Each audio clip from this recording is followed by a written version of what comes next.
पेशावर ज़ल्मी आपकी टीम के कप्तान भी हैं बाबर आजम, और ये भी खबरें आई थी कि बाबर शायद दिल से तैयार नहीं थे इस रेस्ट को लेने को। He wanted to play for Pakistan, खेलना चाहते हैं पाकिस्तान के लिए। बाबर का अपना मोराल कैसा है एनजी भाई? कोई उन पे इसका असर, तो हम तो यही दुआ करते हैं ना पड़ा हो, लेकिन आप भी कंफर्म कर दीजिए हमें। देखिए, जितना बड़ा प्लेयर है, मेरा नहीं ख्याल कि जो उसको कोई फर्क पड़ना चाहिए, और ना पड़ा होगा ना पड़ना चाहिए उसको। इसको बड़े दिल से लेना चाहिए। और ठीक है, मैं ये कह रहा हूँ कि फर्क तो नहीं पड़ना चाहिए बाबर को, लेकिन अगर आप उसको कॉन्फिडेंस में, मेरी बात नहीं हुई, ये मैं अपनी तरफ से कह रहा हूँ, क्योंकि मेरा ये ख्याल है कि अगर आप कप्तान को कॉन्फिडेंस में लेके करते और अपने सीनियर प्लेयर्स को लेके करते तो ज्यादा बेहतर होता। और अगर बोर्ड ने वाली एक्सरसाइज की हो तो मुझे आइडिया ना हो इसका, लेकिन मैंने कहा तरीकाकार ये है। और दूसरा ये कि जो हमारे यंगस्टर्स आ रहे हैं और जो इन्होंने दिया है, बड़ा अच्छा किया कि जी यंगस्टर्स को मौका मिल रहा है, बड़ी अच्छी बात है इसमें। तो मेरे ख्याल में कि जी सारे हैप्पी हैं, तो बड़ी अच्छी बात है। बिल्कुल जी। सो अब हम मूव ऑन करते हैं PSL 8, 2 दिन का गैप PSL 8 में, बट थोड़ा सा लुक बैक करते हैं कि हुआ क्या, किसने अच्छी परफॉर्मेंस दी, किसने ज्यादा अच्छी परफॉर्मेंस नहीं दी, उस हवाले से बात होगी। अगर पहले टॉप परफॉर्मेंस के हवाले से बात करें तो अब तक सबसे ज्यादा रन्स कौन सा प्लेयर जोड़ चुका है? Most runs by the players, top 5 की हम देंगे कि इस वक्त अभी तक जो लीग मैचेस हुए उसमें PSL 8 में टॉप बैटर्स कौन से थे? जी अदील।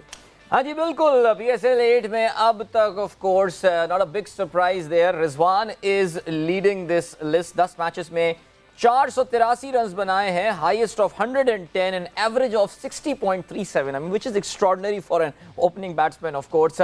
स्ट्राइक रेट 145, 46 चौके लगाए हैं और 14 छक्के लगाने में कामयाब हुए हैं रिजवान। नंबर 2 पे बाबर हैं, 9 इनिंग्स में उनके 416 run. Babar has really picked up in the latter half of the group stages.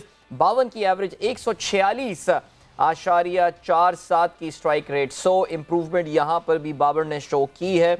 इनकी 4 50s हैं, 100 है, 47 boundaries and 9 sixes there. That actually tells you about किस मिजाज के बैट्समैन बाबर हैं। 47 boundaries is brilliant, we know that. Imad Wasim की बात करें, 10 इनिंग्स में इमाद के 404 रन हैं, highest of 92, average of 134.66, which actually tells you कि बहुत कम आउट हुए हैं ये, काफ़ी नॉट आउट गए हैं, जिसकी वजह से इनकी एवरेज बहुत हाई है। But his strike rate is 170.46, 3 50s लगाई, 16 छक्के और 41 चौके इसमें शामिल थे। रायली रूसो की बात करें, so finally we have a foreign player and which is a good thing. इस बार Pakistani players are dominating when it comes to runs. Rilee Rossouw की 9 इनिंग्स में 388 रन हैं, 121 उनका हाईएस्ट स्कोर, 48 की एवरेज, 176 का उनका स्ट्राइक रेट, 18 छक्के और 41 चौके उन्होंने लगाए। और 5वें नंबर पर हैं फखर जमान, 10 इनिंग्स में 378 run, average of 37.8, high of 115, 171 की स्ट्राइक रेट, 26 छक्के और 28 चौके लगाने में कामयाब हुए हैं। 26 छक्के जो हैं वो फखर जमान ने लगाए हैं, और which is the highest in this tournament so far. बात ही नहीं है छक्का मारना। बिल्कुल बिल्कुल, मतलब 26 के 26 छक्के लगाए जा रहे हैं, वो the highest of this tournament. अभी अगर हम टॉप 5 बैटर्स के हवाले से बात करें, मिसबा मैं आपसे बिल्कुल जानना चाहूंगी। अच्छी बात यह है कि हमें पाकिस्तानी प्लेयर्स दिख रहे हैं, हमें रिजवान टॉप पे दिख रहे हैं, बाबर दिख रहे हैं, इमाद उसके बाद दिखते हैं, एंड देन 5वें नंबर पे फखर दिखते हैं। मगर एक कंसर्न जो मुझे यहाँ पे दिखता है कि हमें ये वो नाम है जो हम जानते हैं ऑलरेडी, मतलब ये हमारी Rizwan, we know the brilliance of Rizwan, Babar we know the brilliance of Babar.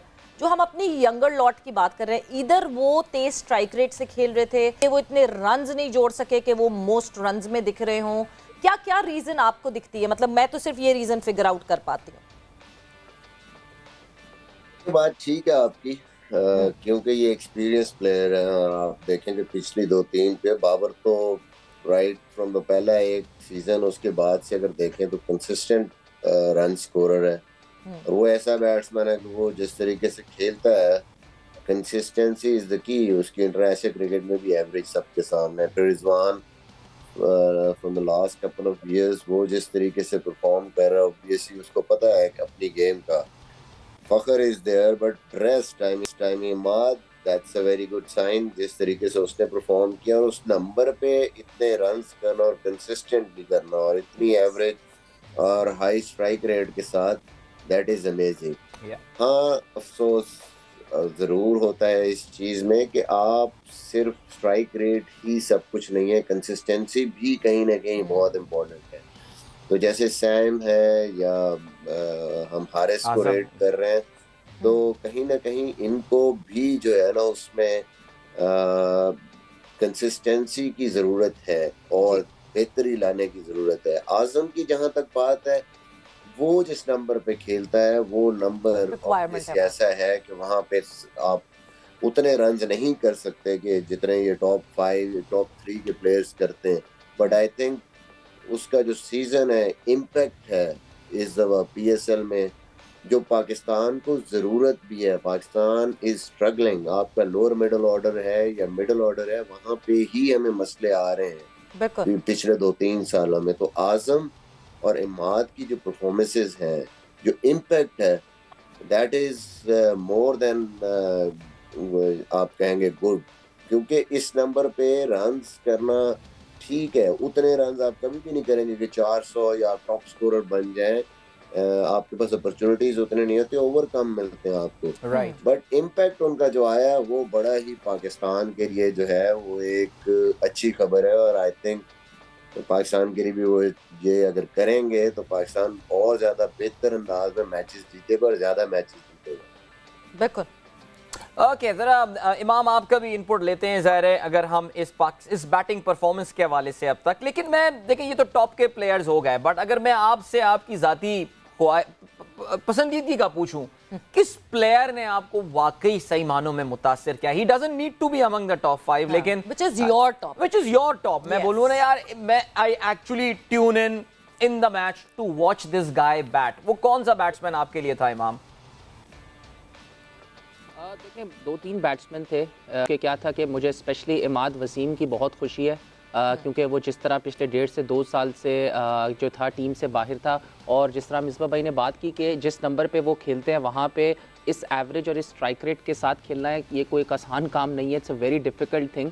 अगर आप देखें कि कुछ वो ये था कि उनकी बारी भी कुछ मैचेस में जल्दी आ जाती थी, क्योंकि उनका टॉप ऑर्डर इतना ज़्यादा इस दफ़ा नहीं था वो क्लिक किया। तो मैं इमाद वसीम, मुझे ऐसा लगता है कि इमाद वसीम ने मुझे बहुत ज़्यादा, उनकी बैटिंग ने मुझे बहुत इम्प्रेस किया, और वो एक हंगरनेस शो की कि यार वो कम बैक करना चाहते हैं पाकिस्तान टीम में, जो कि बहुत इम्पॉर्टेंट है कि उसने अभी एक फील किया और दिखाया लोगों को कि यार अभी उसमें क्रिकेट बहुत मौजूद है और वो पाकिस्तान के लिए काफ़ी मैचेस जीत सकता है। तो मुझे इमाद वसीम की बहुत खुशी है। दूसरा मुझे ये था कि ऑल्दो उसने इतने ज़्यादा रन्स तो नहीं किए, मगर ये था कि जब आप एक किसी प्लेयर को ना टैग कर देते ना कि ये टेस्ट प्लेयर है, जैसे अब्दुल्ला शफीक है कि वो भी पाकिस्तान से सिर्फ टेस्ट क्रिकेट खेलता है, तो और हमारे यहाँ पे पता नहीं कौन, मुझे उस बंदे को मुझे ज़रूर जानना चाहता हूँ, मिलना चाहता हूँ, कि जो ये टैग कर देते हैं बिना सोचे समझे, कुछ समझ नहीं आता, और ये टैग कर देते हैं जब आपने किसी को अपॉर्चुनिटी नहीं दी, किसी ने खेला नहीं, तो आप टैग नहीं कर सकते किसी को। अगर किसी ने टेस्ट क्रिकेट खेली है तो आप उसको टेस्ट क्रिकेट में ही आप उसको जज करेंगे। आप ये नहीं कह सकते कि यार ये टेस्ट क्रिकेट का प्लेयर है।